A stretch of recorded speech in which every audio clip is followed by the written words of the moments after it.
Bonjour à tous et toutes, il va être question aujourd'hui de Tout en haut du monde, film français, mesdames et messieurs, réalisé par Rémi Chaillet, sur l'histoire de Sacha, une jeune fille à peu près 16 ans, de la bourgeoisie russe de la fin du 19e siècle, 1880 et quelques, qui décide de s'enfuir de chez elle pour retrouver le vaisseau de son grand-père, le Davaï, qui était un brise-glace destiné à explorer le pôle et à lui permettre à son grand-père d'atteindre le pôle Nord.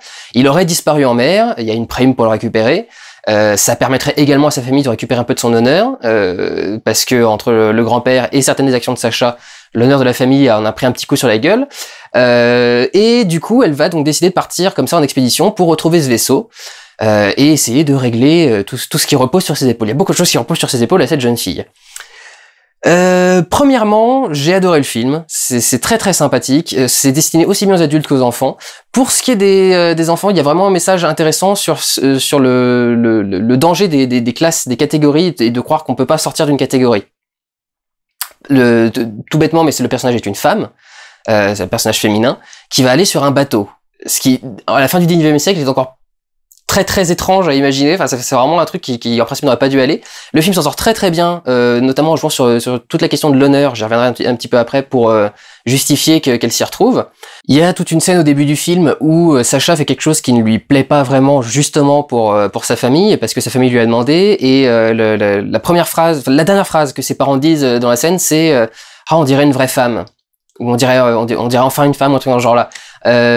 Qui montre bien aussi ce message anti-machisme, entre guillemets, pour disons féministe, mais vraiment ce message une vraie femme pour ses parents, c'est une nana qui se contraint, qui fait ce qu'on lui demande de faire, qui se plie à son père, à son grand-père, parce qu'elle respecte beaucoup ses figures paternelles. Et en même temps, je peux pas dire féministe parce que son grand-père représente tellement de choses pour elle. Et ce serait un symbole patriarcal. Donc je peux pas vraiment dire que le film est féministe. Mais en tout cas, il a un message anti-classe qui est intéressant. Donc dans ce côté, les femmes peuvent faire autant que les autres. Et également dans le mélange des classes sociales. On est avant la révolution la révolution russe, qui a créé l'URSS, la révolution communiste.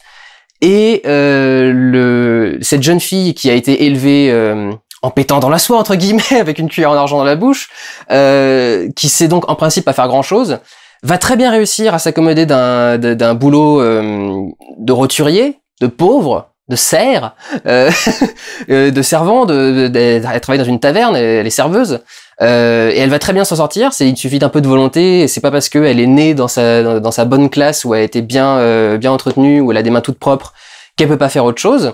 Mais c'est également le fait que dans ce film, cette jeune fille donc de quelques années apprend la vie finalement, elle apprend à devenir une adulte au contact du bas peuple, comme on l'aurait appelé à l'époque, au contact donc des taverniers, au contact des marins, de la classe ouvrière en gros, parce qu'elle vient de la bourgeoisie et les autres c'est la classe ouvrière.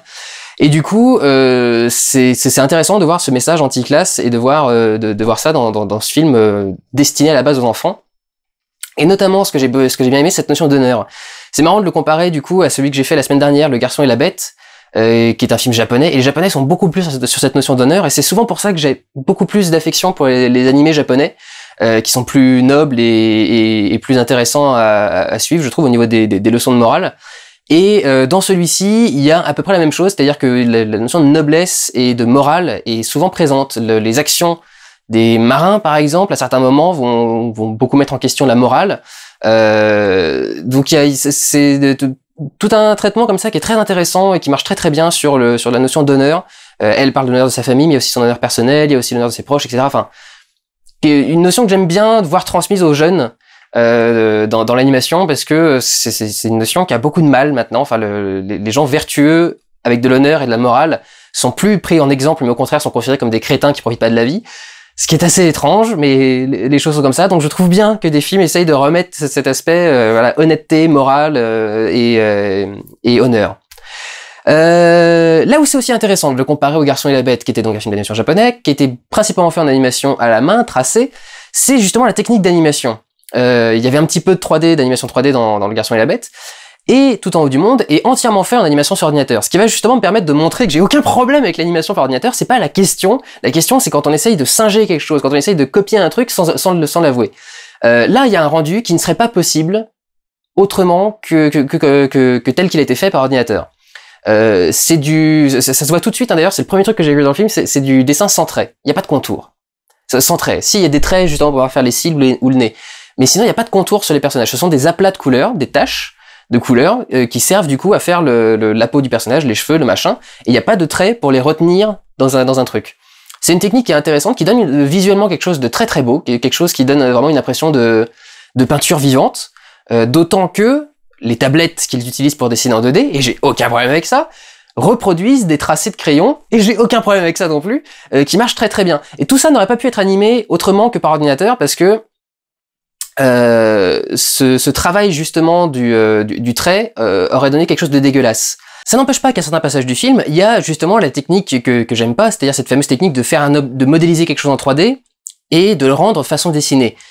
J'ai toujours parlé, quand je parlais de modèle 3D, de personnage. Ce qui est important, c'est au niveau de l'émotion, c'est au niveau de l'animation du personnage. Quand c'est un objet inanimé, ça me paraît tout de suite beaucoup plus facile, enfin beaucoup plus logique ou en tout cas justifiable. Il y a beaucoup plus de parties animées, mécaniques, de choses dans ce genre-là. Je prends par exemple, si vous prenez les triplettes de Belleville, tout le truc l'espèce de structure mise en place sur lequel le truc pédale avec le projecteur derrière, etc. C'est 10 000 fois trop compliqué à rendre en animation à la main, en plusieurs frames, en plusieurs images. Si on a beaucoup de budget, comme à une grande période de l'animation, comme si on était chez Disney par exemple, on pourrait le faire, mais généralement les films d'animation ont du mal à retrouver de l'argent, il y a des tonnes de financement, et donc du coup effectivement je comprends tout à fait que sur des objets on puisse du coup utiliser une technique de 3D. Ce qui m'ennuie c'est surtout vraiment au niveau des personnages et des couleurs. Et aussi la quantité, si par exemple je prends des films comme Berserk, ils viennent de faire une trilogie Berserk, il y a 10 minutes d'animation à la main dans 3 films. Faites pas de l'animation, faites pas un film d'animation soi-disant 2D tracé à la main, faites un film d'animation tout court. Tant qu'elle est à ce niveau-là, faites comme Albator, faites comme les Chevaliers du Zodiac qui viennent d'être faits, faites de l'animation totalement faite par ordinateur. Ça ne sert à rien, si c'est pour faire tout le film par ordinateur, de faire croire que c'est de la 2D. Il y avait un film que j'aime beaucoup, que je pourrais pas le prendre parce que le câble de mon micro me permettra pas de l'atteindre, mais ça s'appelle Mes voisins la Yamada. Et Mes voisins la Yamada, c'est un film qui est dessiné, je crois uniquement avec de la peinture pastel, enfin des couleurs pastel ou tout dans ce genre-là, enfin des aquarelles. Une couleur très très très intéressante. Et le trait est dessiné avec un espèce de fusain, je crois. Et ça a été traité par ordinateur, non pas pour faire des personnages et ensuite leur mettre des faux traits de fusain en 3D, mais simplement pour harmoniser le contour du trait.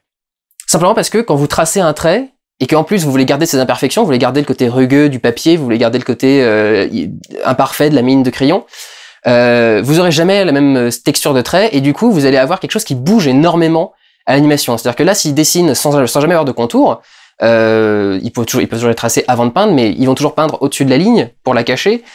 Et du coup, ça va toujours faire un truc qui déborde un peu, qui va faire quelque chose avec les bords qui bougent beaucoup, ce qui pourrait être un effet recherché aussi.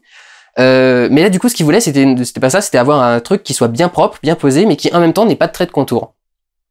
Et qui ait ces traits intéressants pour rendre de la texture et du dessin.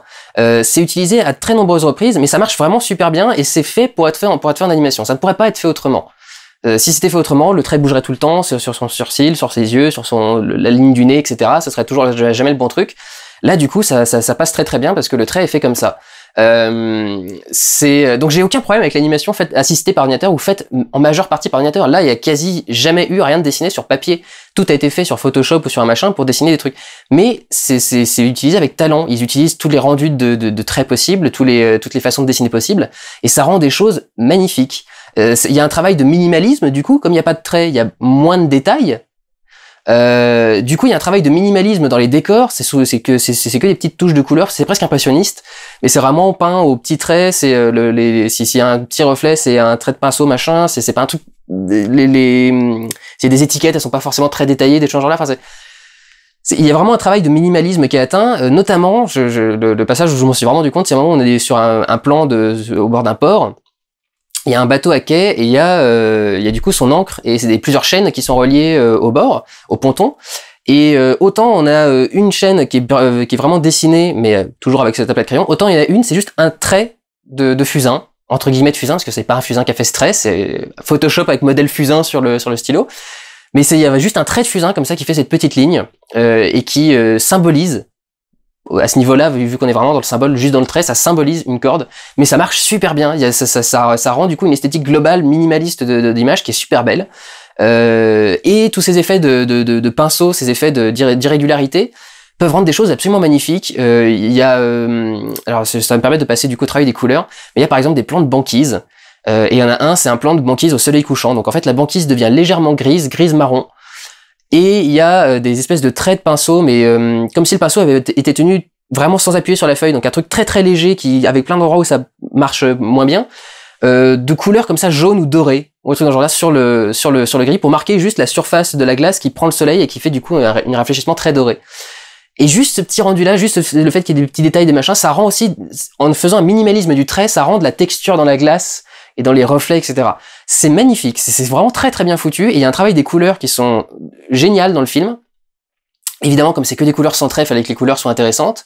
Et autant il y a des couleurs très pétantes qui ressortent beaucoup, autant dès que le film a besoin d'instaurer une ambiance, il y aura un magnifique travail des couleurs très pastel, très teintées, toutes les couleurs de nuit, des passages de brume qui deviennent presque entièrement gris, qui sont très désaturés, etc. Enfin, c'est vraiment un très très beau rendu des couleurs qui est absolument magnifique. Et pour donner un exemple de l'intelligence du travail des couleurs, c'est que l'héroïne est blonde. Alors certes, elle est russe, donc ça apparaît, c'est un petit, comment dire, presque du cliché de la faire blonde.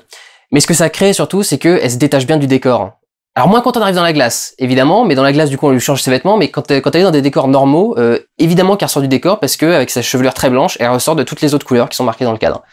Donc c'est vraiment un travail très très intéressant et très bien foutu. Pour terminer sur une petite anecdote, je dis que ça marche du coup pour les deux, pour les adultes et pour les plus jeunes. Ça faisait longtemps que je m'étais pas retrouvé avec des gosses aussi jeunes dans une salle. Et les enfants sont formidables. J'ai toujours aimé quand on voit comme ça ces films d'animation pour enfants. Quand on a une énorme explosion, un truc qui vient de faire un truc qui vient sur tout l'écran avec un son très retentissant, et qu'on a ce gosse derrière qui arrive et qui fait « C'est cassé ?»